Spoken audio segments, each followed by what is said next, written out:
In this new 8,000 watchhour per year era that we're living in, I've identified three areas you want to stay clear away from if you ever have any hopes of getting anywhere close to 8,000 watchhours. These three things are self sabotaging and you don't want to go anywhere near them. The first one, most importantly, don't pay to play. What I mean by that is no paid promotions. Paid promotions help you with your subscriber count. That's great if you're trying to get to 1,000 subscribers.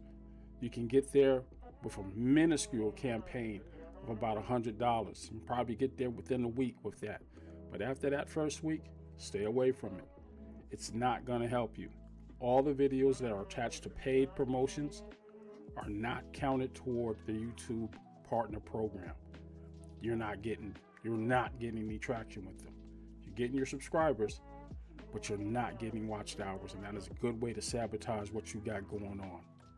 Stay away from it. I listed this one first because this is the biggest sabotage move you can make, especially when you consider that it takes a good amount of time and a good performing video to even make an attempt to get the 4,000 watched hours that you need. And even with that, only 3 to 10% of content creators ever hit it. You can get lucky, like I did, and hit that 4,000 watched hours in a year off of a one good video plus your regular content, even if it doesn't do super numbers on any other topics. But by doing that, you have to realize only 3 to 10% of content creators actually make that number. Now, when you move the goalpost to 8,000, the numbers go down drastically. We're talking about 0.25 to 1% of content creators ever hit 8,000 in a year. This is a big move. It's going to save YouTube a whole bunch of shared revenue money that it's going to have to kick out to its content creators. It's going to be interesting to see how that plans out. I think a lot of what we do on these channels benefits a good number of people, and it was a way to supplement your income. But I think it's just going to make it that much harder for you to get a dime out of this platform unless you're doing some of the other things that generate revenue, which is like, selling and getting your subscriptions up, having people pay to support you directly versus YouTube sharing any of the profits that it's making. Next digital no-no that you want to get over the hump on is not limiting yourself to just shorts. Shorts are great, but you need some long-form content as well. And if you can, do some lives. These are the two biggest generators of organic traffic. You can always tell if a channel is over relying on shorts, quick videos, trying to get that viral moment. Those don't add up as fast. You definitely want to make sure you're staying within 7 to 15 minutes on tutorial type videos. Well, actually 3 to 7 minutes. But going into any deep dives, keep it under 20 minutes, I would say. But you definitely want to make sure it's informative information if you're going to go that long, or if you're doing reaction videos or some type of compilations. Hey, it's however long you want to talk about something. But the key here is to have a good balance of mixed content, making sure that you're over a certain threshold, that people stay engaged, and that you are able to get out the information without talking so much or so long. That's the second thing. Make sure you're getting some long content worked in with your shorts. Last up on my list is to make sure you are consistent. You really got to lock in on your schedule of how much content you're going to be uploading within a week or so. Now, I'm not suggesting that you get out here and try to become a full-time content creator right off rip and you're uploading long-form content 3 to 4 times a day, depending on your topic. That might work for reaction videos, but honestly, your schedule is more important. Your time and your life is more important than any aspirations you got going on YouTube or any social media platform. This is the reason why so many people do these things in their cars with their cell phones, because it's time you're going to be spending on the road, and if you have your camera in hand, which you shouldn't be doing when you're driving, but if you're in your car, make a couple of quick posts, cool, short form content, all right. But when it comes to your schedule, make sure you're setting aside some time in the evening or whenever you get off work. Some people do it in the morning. You want to make sure you're doing consistent time. That way your audience doesn't have to worry about long droughts. Now, I am currently coming off of a major drought. I just stopped producing. I'm still trying to figure out my niche. Even after 4 years, I'm starting to see traction wane, and attention span for myself is just waning in some of the topics that I'm doing. I'm still producing, but I'm having trouble focusing on what I want to actually talk about. Now, consistently, we still want to talk about building generational wealth in this country, but I have to admit, recent times have dictated I have to talk about some other things, especially when it comes to foundational Black Americans and what we need to be doing as a people to not only promote generational wealth, but make sure our boundaries are set so that you are able to do so within your own community.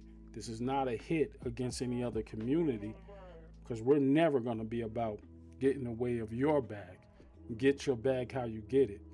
But as far as the African American community, the foundational Black American community, there's some things we got to do in-house. And one of the things that is a non-negotiable is any form of disrespect. We're not going to try to shut you down. We're just going to stop going. And that's the name of this game. So, getting back to the topic, your schedule is so important because it tells your users you are dependable, your viewers, and that you are able to keep producing this content that they want to support. Make sure you set aside your time to keep your consistent schedule consistent. Now, a bonus tidbit of information is going to come from the heart, really. I want to talk about this need to get monetized. Of course, we're living in some very, very expensive times in America, and it seems like every avenue we attempt to take to generate some passive income maybe have a 1 or 2 year lifespan, and then it's on to the next thing. I've noticed that with cryptocurrency. I started doing videos on that as I was making money with crypto, especially mining. Then that went away. Prior to that, I was doing rideshare in addition to my worked hours at my full 9-to-5 job, just to make sure I had some extra money coming in so I can do it. I was trading time and life quality of life, just to earn some dollars. It seems that ran its course as well, because honestly, it became expensive, less profitable, and customers can be what customers are. One of the reasons I fell back from doing that is because it just got to the point where it was a hassle. It wasn't even fun to do it anymore. And that, with the wear and tear on the car, just didn't fit my lifestyle anymore, especially the older I got. Things like that kind of make some decisions happen for you. You've tried it, you made some money, it was good while it lasted, keep it pushing.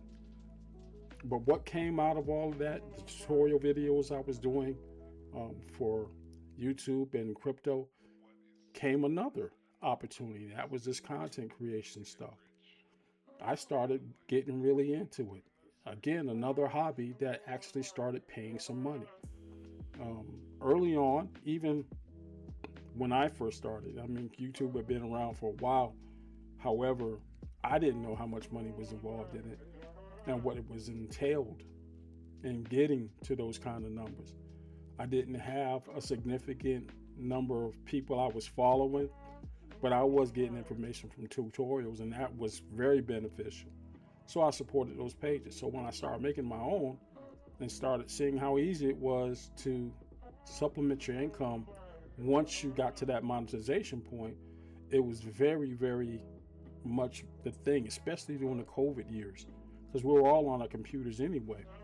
It just was something that stuck.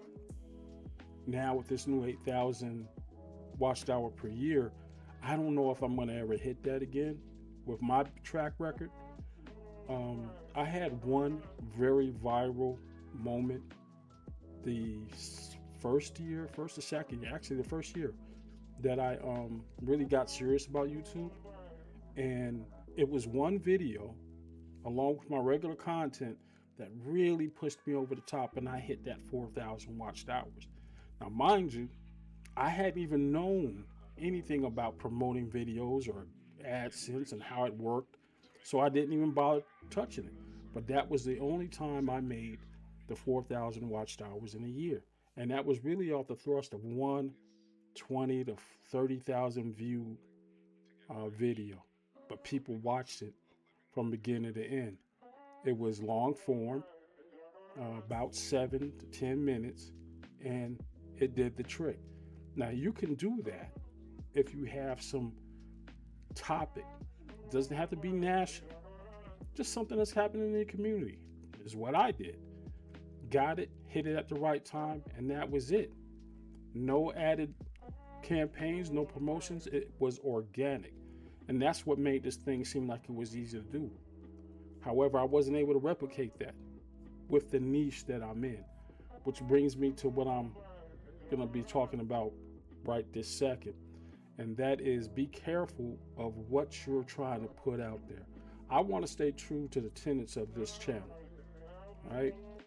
I don't want to ever put myself in a position where I'm just putting out stuff because it's popular, talking about celebrities or talking about current events.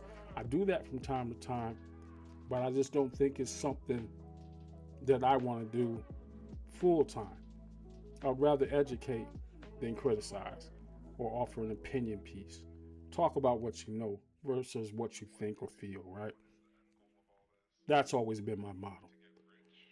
But I have to say, the current times that we live in, if you have the skin for it, and I just don't, but if you have the skin for it to get in the mud with individuals who want to go back and forth, there are some trolls out here. If that's your lifestyle, cool, more power to you. But as I go forward, I don't think I'm built for that kind of work. I don't want to hear the negative stuff. We get too much of that in this world as it is. So that's where I'm at. My suggestion is stay true to yourself. Let me know what you think in the comment section, and I will talk to you next time.